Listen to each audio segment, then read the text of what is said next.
সাইদ বিন জুমহার এক সাহাবীর নাম। আমি যেই সাহাবীর কথাটা বললাম, এই সাহাবীর ঘটনা থেকে আমরা কয়েকটা পয়েন্ট বুঝে নিব। কিভাবে তিনি জিম্মাদারি আদায় করেছেন, কিভাবে জনগণের হক আদায় করেছেন, কিভাবে তার জীবনকে পরিচালনা করেছেন।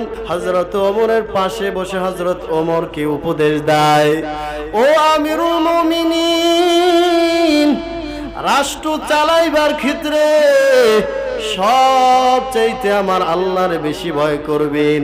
আল্লাহরে ভয় করে করে তারপরে রাষ্ট্র চালাইবেন, যাতে করে রাষ্ট্র চালাইতে আপনার ভয় না হয়, যাতে করে রাষ্ট্র জনগণের উপরে আপনার যেন লোভ না হয়, যাতে করে জনগণের মালের উপরে যাতে করে আপনার লোভ না হয়। এইভাবে যখন সাইদ বিন জুমহারি হযরতে ওমরকে উপদেশ দেয়, হযরতে ওমর নিঝুমভাবে হযরতে ওমর ওই সাইদ বিন জুমহারির কথাগুলো শুনতেছে।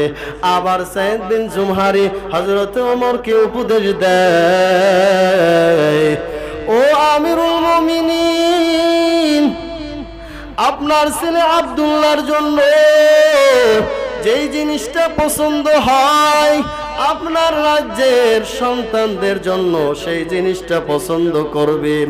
কারণ আপনার ছেলে আব্দুল্লাহর জন্য ভালো জিনিসটা পছন্দ করলেন, আপনার রাজ্যের সন্তানের জন্য ভালো জিনিস পছন্দ করলেন না, দুর্বল জিনিসটা পছন্দ করলেন। এই সম্পর্কে কিয়ামতের দিন আল্লাহর কাছে কিন্তু জবাব দেওয়া লাগবে। খবরদার খবরদার, খুব খেয়াল রাখবেন, খেয়াল করে রাষ্ট্র পরিচালনা করবেন। আবার সাইদ বিন জুমহারি আবার হযরতে ওমরকে উপদেশ দেয়, ও আমিরুল মুমিনিন, আপনার রাষ্ট্র চালাইবার ক্ষেত্রে যদি একটা কুকুর না খেয়ে মারা যায়, যদি একটা কুকুর না খেয়ে মারা যায়, কেন না খেয়ে মারা গেল, কেন আপনি খেয়াল করলেন না, কেন আপনি খোঁজ নিলেন না, কেন আপনি খবর নিলেন না, এই সম্পর্কে আমার মাওলার দরবারে কিয়ামতের দিন জবাব দেওয়া লাগবে। হযরতে ওমর কি রাগী মানুষ না দুর্বল মানুষ? কথা বলেন, অনেক রাগী? সাধারণ একটা সাহাবী হযরতে ওমরের পাশে বসে হযরতকে ওমরকে উপদেশ দেয়।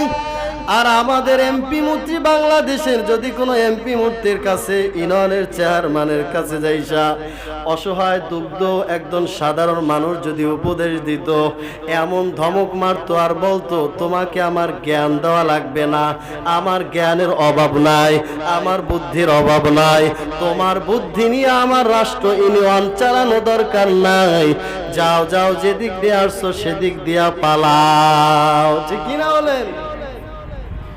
হযরতে ওমর নিঝুম আকারে কথাগুলো শুনতেছে, কোনো কথার রিপ্লাই নাই। সাহাবী যখন উপদেশ দিয়া চলে যায়, হযরতে ওমর তার কথায় কোনো রিপ্লাই করল না। হঠাৎ করে হিমস প্রদেশে গভর্নর নাই, বাদশা শূন্য। হযরতে ওমর চিন্তায় পড়ে যায়, কি করা যায়, কারে আমি এই দায়িত্বটা দেব। হযরতে ওমরের মাথায় খেয়াল এসে যায়, যেই সাহাবীটা আমারে উপদেশ দিয়েছে, যেই সাহাবীটা এত সুন্দর সুন্দর কথা আমারে শুনাইছে, ওই সাহাবীটারে যদি ওই হিমস প্রদেশের দায়িত্ব দেওয়া হয়, তাহলে এই সাহাবী সুন্দরভাবে জনগণের হক আদায় করতে পারবে। ওই সাহাবীকে খোঁজ দিলেন, খবর দিলেন। ওই সাহাবী হযরতে ওমরের দরবারে হাজির হয়ে যায়। হযরতে ওমর জানা দেয়, যাও যাও, হিমস প্রদেশে যাও, হিমস প্রদেশের গভর্নর শূন্য, যাও তুমি দায়িত্ব পালন করা শুরু করে দাও। সাইদ বিন জুমহারি বলে, ও আমিরুল মুমিনিন, এটা কেমনে সম্ভব? আমি সাধারণ একজন মানুষ, সাধারণ একজন সাহাবী, আমি ওই দেশের গভর্নরের বাদশাহের দায়িত্ব কিভাবে পালন করব? হযরতে ওমর জানা দেয়, তোমার মতো জ্ঞানী গুণী বান্দা ওই দেশের তুমি দায়িত্ব পাবা না, সেটা কেমনে সম্ভব? যাও যাও, ওই হিমসুর দেশের দায়িত্ব পালন করা শুরু করে দাও। ওই সাইদ বিন জুমহারি হিমস প্রদেশের দায়িত্ব পালন শুরু করে দেয়। ওই হিমস প্রদেশের থেকে কিছু জনগণ হযরতে ওমরের কাছে হাজির হয়ে যায়। হযরতে ওমর বলে, তোমরা আসছো ভালো হয়েছে, সামনে ঈদের সামনে ঈদ চলে আসছে, যাও যাও তোমাদের দেশের যারা অসহায় গরিব আছে তাদের নামটা তালিকা করে আমি ওমরের কাছে পৌঁছা দাও। তখন ওই লোকগুলো হিমস প্রদেশে চলে যায়, যাইয়া তারা 1 নম্বরে খুঁজে সবচাইতে কি অভাবী অসহায় 1 নম্বরে খুঁজে দেখে তাদের বাদশাহ, তাদের গভর্নর সাইদ বিন জুমহারির নাম 1 নম্বরে উঠানো লাগে। ওই দেশের ভিতরে সবচেয়ে গরিব হলো তাদের গভর্নর, তাদের বাদশাহ। 1 নম্বরে সাইদ বিন জুমহারির নামটা উঠাইলেন। আমিরুল মুমিনিন যাকে ওই দেশের দায়িত্ব পালন করার অনুমতি দিয়েছেন, আদেশ করে দিয়েছেন, 1 নম্বরে তার নামটা উঠাইলেন। পরে সিরিয়াল দিয়া সবার নামগুলো উঠাইলেন। যারা অসহায় ছিল, যারা গরিব ছিল, তাদের নামটা উঠাইয়া হযরতে আমিরুল মুমিনের কাছে কাগজটা পৌঁছা দেয়। তখন হযরতে ওমর এইভাবে কাগজটা সামনে এনে তাকা দেখে অভাবীদের ভিতরে 1 নাম্বার নাম, যারে আমি ওই হিমস প্রদেশের বাদশা বানায় দিয়েছি, সাইদ বিন জুমহারির নামটা দেখে হযরতে ওমর চমকা যায়। এটা কার নাম জিজ্ঞাসা করলো, এটা কার নাম? ওই হিমস প্রদেশের জনগণ জানা দেয় ও আমিরুল মুমিনিন, যারা আমাদের দেশে বাদশা নিযুক্ত করে দিয়েছেন, যারে বাদশাহের দায়িত্ব দিয়েছেন, আমাদের দেশের গভর্নর, আমরা টাকা দেখছি, খোঁজ নিয়ে দেখছি, তার মতো গরিব আমাদের দেশে নাই। এই জন্য 1 নম্বরে তার নামটা উঠাইলাম। হযরতে ওমর নামটা দেখে আর বলে, আহারে, যারে আমি আমার দায়িত্ব থেকে দায়িত্ব দিয়েছি, হিমস প্রদেশের গভর্নরের বাদশাহের দায়িত্ব দিয়েছি, অথচ সে ওই দেশের ভিতরে অভাবীদের ভিতরে 1 নাম্বার। হযরতে ওমর ইয়া দেখা তারপর চোখের পানি ছেড়ে দিল। তারপরে হযরতে ওমর ওই দেশের জনগণের কাছে 1000 স্বর্ণ মুদ্রা পাঠা দিলেন, বলে যাও যাও, এটা হযরত সাইদ বিন জুমহারির কাছে তোমরা পৌঁছা দিবা। যখন সাইদ বিন জুমহারির কাছে ওই স্বর্ণের উপড়ৌকন যখন পৌঁছা দেয়, সাইদ বিন জুমহারি ওই স্বর্ণের উপড়ৌকন খুলে দেখে 1000 স্বর্ণের মুদ্রা। সাইদ বিন জুমহারি জবান খুলে বলতে থাকে, ইন্না লিল্লাহি ওয়া ইন্না ইলাইহি রাজিউন। আল্লাহু আকবার। অথচ কি দিয়েছে? অর্থ দিয়েছে। কি দিয়েছে? বাদশাকে অর্থ দিয়েছে। অথচ এই খুলে দেখে 1000 স্বর্ণ উপঢৌকন, সাথে সাথে বলে ইন্না লিল্লাহি ওয়া ইন্না ইলাইহি রাজিউন। ভিতর থেকে আওয়াজ, বিবি বলে, স্বামী আমার, কে মারা গিয়েছে আমাদের দেশের? সাইদ বিন জুমহারি বলে, বিবি রে, কেউ মারা যায় নাই আমাদের দেশে, কেউ তাদের জীবন হারায় নাই। আমার ঘরে দুনিয়া ঢুকছে। বিবি ঘরের ভিতর থেকে আওয়াজ, ও স্বামী আমার, খোদার কসম করে বলি, আমার ঘরে যেন কোনো দুনিয়া ঢুকতে না পারে, থাকা যাবে না, দুনিয়ায় থাকা যাবে না।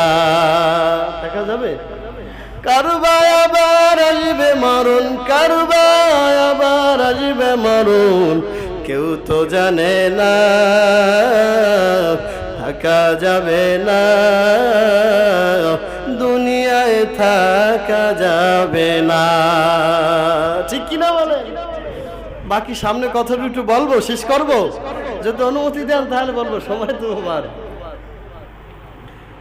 হযরতে ওমর যখন উপঢৌকন পাঠায় দেয়, সাইদ বিন জুমহারি উপঢৌকন গুলো পাইয়া যখন এই হালত হয়ে গেল, ওই দেশের জনগণের মাঝে তার উপঢৌকন গুলো বিলীন করে দিল, সবাইকে ভাগ করে বন্টন করে দেয়া দিল। হঠাৎ করে হযরতে ওমর সাথীদেরকে নিয়ে তিনি সিরিয়ার উদ্দেশ্যে রওনা হয়েছে। পথ চলতে চলতে ওই হিমস প্রদেশে সন্ধ্যা ঘনিয়ে আসে। হযরতে ওমর আদেশ দেয়া দেয় সাথীদেরকে, তোমরা তাঁবু টানা নাও, আজকে আমরা এই হিম প্রদেশে থাকবো, এই রাত পুরা রাতটা এই দেশে আমরা কাটাবো। যখন সাথীরা তাঁবু টানা দেয়, ওই দেশের জনগণ শুনতে পায় যে আমিরুল মুমিনিন আমাদের দেশে আগমন করেছে। সবাই শুনিয়া শুনিয়া হযরতে ওমরের কাছে সবাই হাজির হয়ে যায়, সমগাম হয়ে যায়। হযরতে ওমর দেখা বলবে, তোমরা আসছো, ভালো হয়েছে। সবাইকে বসিয়া হযরতে ওমর সাইদ বিনকে ডাকলো। সাইদ বিনকে পাশে বসাইয়া ওই হিমস প্রদেশের জনগণের সামনে প্রশ্ন তুলল, ও হিমসের জনগণ, তোমাদের বাচ্চার নামে, তোমাদের গভর্নরের নামে কোনো অভিযোগ আছে কিনা? হঠাৎ করে এক আল্লাহর বান্দা দাঁড়া বলে, আমিরুল মুমিনিন, আমার একটা অভিযোগ আছে আমাদের বাচ্চার নামে। বলে, বলো বলো, কি অভিযোগ জানা দাও। বলে, আমাদের বাচ্চা, আমাদের গভর্নর প্রতিদিন অফিসে দেরিতে আসে। বলে, কেন আসে? বলে, জানি না, আমরা জানতে চাই কেন তিনি অফিসে দেরি করে যায়। হযরত ওমর, ও সাইদ বিন জুমহারি, কেন তুমি অফিসে দেরিতে যাও? সাইদ বিন জুমহারি মাথাটাকে নত করে বলতেছে, ও আমিরুল মুমিনিন, আমার ব্যক্তিগত কথা আমার জনগণের আমি জানাইতে চাই না, তবে যখন আপনার সামনে প্রশ্ন তুলেছে কেন আমি দেরিতে যাই, ও আমিরুল মুমিনিন, আমার ঘরে বিবি অসুস্থ, আমার ঘরে বিবি মারাত্মক অসুস্থ। আমি প্রত্যেক দিন আমার বিবির জন্য আটা পিষাইয়া রুটি বানাই এবং হালুয়া তৈরি করে তারপরে আমার বিবিরে খাওয়াইয়া তারপরে আমার বিবিকে ঘরে রাইখা তারপরে আমি অফিসে যাই। অথচ আমার দেশের নেতার ঘরে খুঁজলে পাওয়া যায় একজন যদি পিয়ন প্রয়োজন হয় এক্সট্রা আরো সাথে 2 জন রেখে নেয়। ঠিক কিনা বলেন? অত এত বড় একজন বাদশাহ নিজ হাতে বিবির জন্য রান্না করে তারপরে খাবার তৈরি করে তারপর বিবিকে দিয়ে আসে, বিবিকে খাওয়া তারপরে অফিসে আসে। এই কারণে আমি দেরিতে আসি।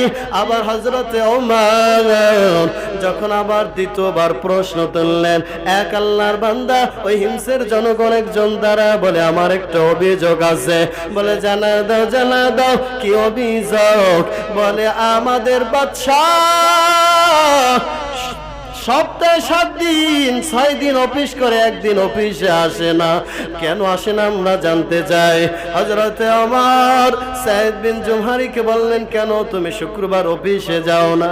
সাইদ বিন জুমহারিকে দেখে দেওয়ার বলে, ওমর, আমি এতটাই গরিব, আমার একটা মাত্র জামা, এই জামাটা 6 দিন পরে অফিসে যাই।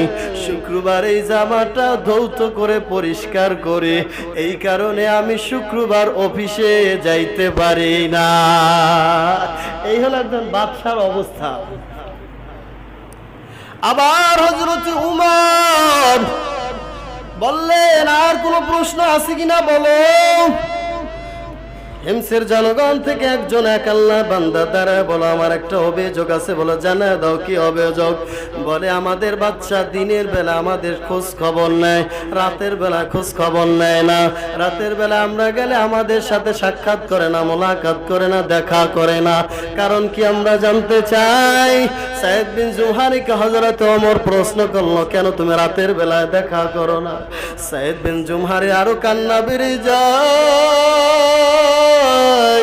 হযরতে আমিরুল মুমিনকে জানিয়ে দেয়, ও আমিরুল মুমিনিন ওমর, সারাদিন আমি জনগণের খোঁজ খবর নেই, জনগণের হক আদায় করে সুখ দুঃখের কথাগুলো শুনি।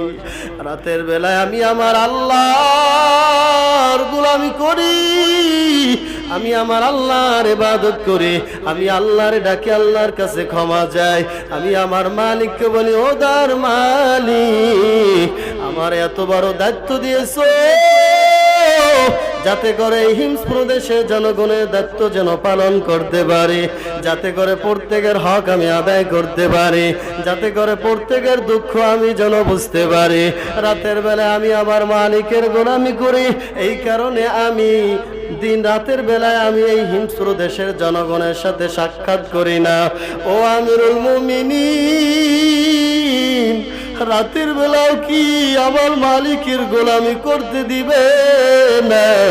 আমি এই কারণে রাতের বেলায় হিংসের জনগণের সাথে সাক্ষাৎ করি না। ঠিক কিনা বলেন? এই হলো একজন বাদশার অবস্থা। হযরতে ওমর ওই সাহাবীর খবর কথা শুনে হযরতে ওমরও কাঁদে, হিমসের জনগণও কাঁদে। আহারে একজন দুগ্ধ অসহায়, কেন আমরা অভিযোগ তুলেছি? এমন একজন আমানতদার মানুষ, এমন একজন আল্লাহওয়ালা মানুষ, এমন একজন তাকওয়াবান মানুষ, অথচ আমার দেশের যখন কেউ যদি ক্ষমতা পেয়ে যায়, কেউ যদি কোন রকম ক্ষমতাটা কেড়ে নিতে পারে, আগে তার পকেট বাড়ি করে, আগে তার বাড়ি গাড়ি করবার চেষ্টা করে, তারপরে জনগণের চেষ্টা করে। ঠিক কিনা? ঠিক কিনা বলেন?